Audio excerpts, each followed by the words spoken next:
right. Thanks for joining us. We're here with head coach Kyle Smith ahead of the Pac-12 opener at Oregon this Thursday, and then back home for the home opener against Utah before back into some non-conference play. Thanks for making some time, Coach. With that, we will get into questions. I see Jamie's got his hand up. If you do have questions, please use the emoji to raise your hand, and we will get to you in the order you do so. With that, we'll give it to Jamie. Morning, Coach. How's it going? Great. How you doing, Jamie? Oh, I can't complain. These early Pac-12 games, obviously a little, I think they added a couple years ago. What are kind of your overall thoughts on playing these games and then getting back into non-conference? Kind of indifferent. I mean, I don't know. We talked about going 20 or 22 games, helping the league, as far as getting more quad one wins or however quad one opportunities. So I guess you do what you have to do on that. And I don't know if everyone's at the same disadvantage a little bit, trying to figure out their team this early in the year and go in the pressure cooker playing a league game. But, it ups the stakes early and we find out a little bit more about ourselves. Oregon might be one of the only teams in the country that have more injury issues than you guys do. I mean, they're running 6 scholarship guys out and still beat Villanova. How do you prepare for a team when you don't really know who's going to be on the floor? I got to ask some teams that played us. Yes, you don't know who we're rolling out there. I think that last game gave some momentum. Nice win for the program, beat Villanova. Played well against Michigan State too. So I think they're coming together and like a little bit less is more for them. Like Richardson really has to step up and he should. And then Guerrier seem to be playing better and when they're playing a little smaller, because of Biddle being out and Dante was out. So I think Dante's most likely back. But I think that's where Coach Altman's actually more comfort zone, like a little more spread the floor with his guards and play a little smaller, but they're awfully imposing inside. Just wanted to speak on your own injury front. Anything with Andre and Carlos available this week? Carlos should be good. And then Andre is not for this week. Probably still further along, a little slower than we'd hoped. And then, you talk about Oregon, they got Killel Ware, a 7-footer and really good 5-star freshman. How much do you kind of look at this as a good litmus test for where Mo's at right now, really going against a star big? Yeah, I think, Mo's got the experience, reminder that I got to remind people that Mo's the same age as him as far as this should be Mo's freshman year. He came out of high school a year early, but Ware's a nice player, really talented, somewhat a little bit like Mobley, not nearly. I don't think he's as polished as Mobley's what makes him great is he's just almost like a point guard out there in a 7-foot body, just really good to see. But this guy's a similar like shot blocking, good athlete, ability to stretch the floor. So it'll be a good matchup. But they got more than him. They got if Dante's playing, that's another moose we have to deal with too. Thanks, Coach. Good luck this week. All right, thanks, Jamie.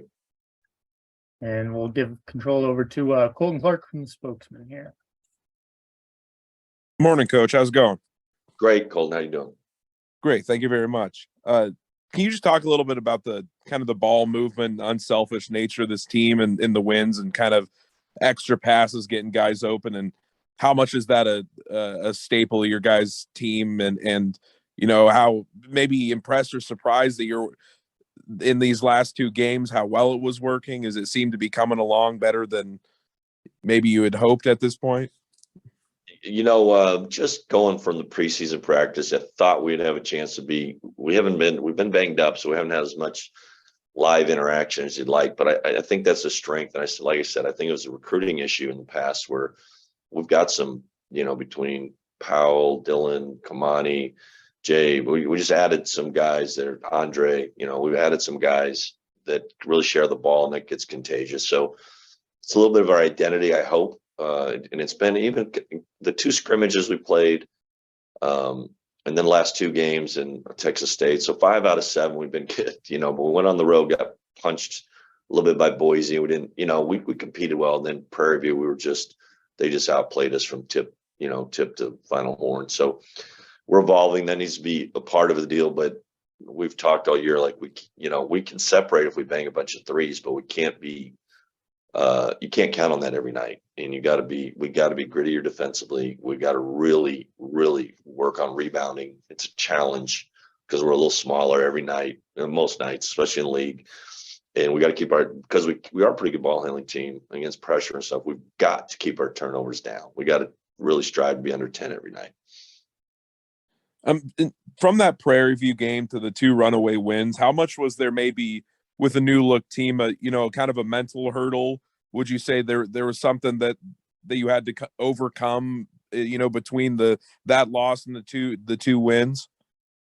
I don't know if it's necessarily a mental hurdle, or just hopefully it was a little bit of a wake up call. And some was the scheduling, not a great schedule travel wise down in Prairie View, and hopefully that was it. But also, I just think there's always going to be bumps in the road. There's going to be times when your team, you're going to find out a little bit about ourselves. So we recovered nicely, and I think Eastern Washington's going to have a good year. I think they got pretty good talent. We played really well against them, and then Detroit was coming off a good win. So those are encouraging signs. Can you just talk about Jay Mullins, and had he kind of emerged during the preseason as your guys' top sharpshooter? Or are you at all surprised with the volume and efficiency in these last 2 games? Well, I'm really pleased with it. He did, like in our preseason, he was like 60% from 3, which is kind of absurd. And you don't want to, but he's doing it in games, and it's a nice weapon to have. He's going to really alter defenses. They're going to be really aware of him.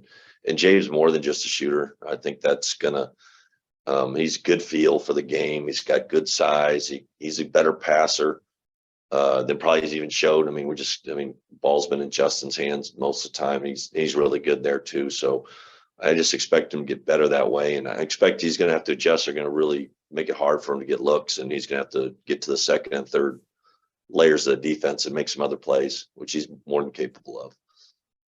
This is kind of overarching, and it might touch on subjects, you've already sort of addressed, but heading into this tougher stretch of the schedule and Pac-12 play, what maybe aspects of the game are you feeling most confident in right now, and where do you expect to be tested most in these next week or 2 or so?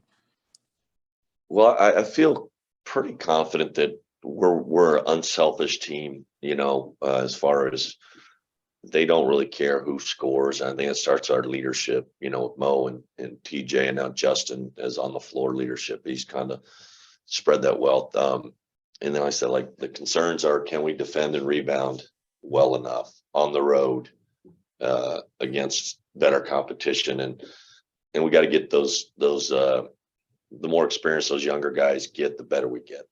They got to get through there. We need to expand our depth, and hopefully those guys keep coming. Last thing for you, how is Mo kind of handling this adjustment period into the kind of newer role where he's the guy, the focal point, who's getting the bigger workload? He's doing great. And, I think there's always got to manage expectations. And like I said, remind people, like, this should be your freshman year.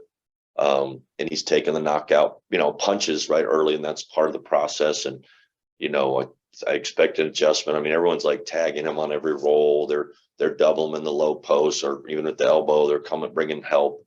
But he's super unselfish, and he enjoys what his teammates are doing. We got 3 guys who are really shooting it well from 3.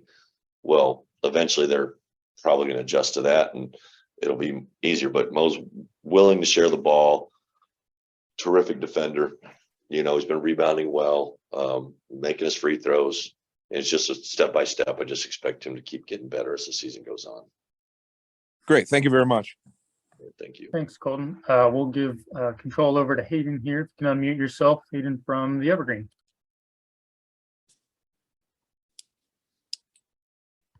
There we go. Am I unmuted right? All right. We good? Hi, Coach. How you doing? Good. A little early, but we're out here. So over this, stretch of big, almost blowout wins last, like over break, Yep. There's been bench guys playing a lot more minutes than they were in those early games. And, to some extent that obviously will come down to injuries and the fact that they're even available, but moving into sort of bigger games, where are you thinking the depth's going to settle at as far as like minutes to the bench guys and minutes to the starters and all that? It's still a little bit of work in progress, but I think Dylan, he's getting healthier. He really provides, a defender at the point of attack, and he's a good offensive player too. But right now, as he settles in, he's given us that. Adrame has been good backup as far as just giving us energy, defender, shot blocker, rebounder. And Mael has been a guy that's coming on, and when he's got his opportunities, made the most of them. So I kind of, get a little more trust with him and understanding. And he's eager to get better. And he's got a little girth, which we definitely need when he plays other teams.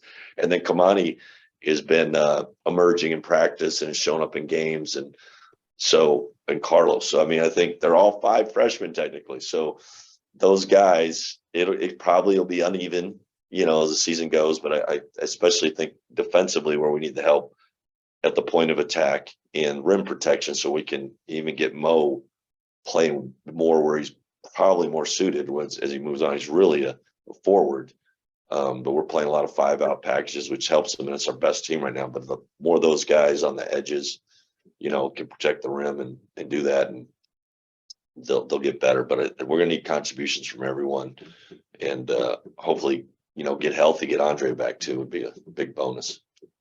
Mm-hmm. Absolutely. And then looking back, same kind of thing. Those 2 wins that we had, over break, and then the second half of Texas State, those games all looked very similar, I think, in terms of like, the ball moving and all that. And then that obviously wasn't happening in the 2 losses. So do you think, is there any, specific factor that went into like the team looking one way in the wins and a different way in the losses? Or was it just sort of generally being off those nights? No, it's definitely a style of play. I think Boise's one of the best defensive teams in the country, and playing on the road, that was challenging. And then Prairie View, just their quickness bothered us, and we'll and I don't know, we'll yet to be determined. So we haven't seen as much, quickness. Texas State is quick, and they got us, and we did a good job with them, and they've had some nice wins since then. But seeing more, handling more pressure, we'll see how we do that. In Oregon, certain lineups they can, and they're more zone pressure and playing passing lanes more up in the air than just necessarily pressuring the ball. So we'll find out a little bit more. All right. Thank you, Coach. All righty. Thanks, everybody. If there's no further questions, we'll let everyone get on with their day. Thank you for being here.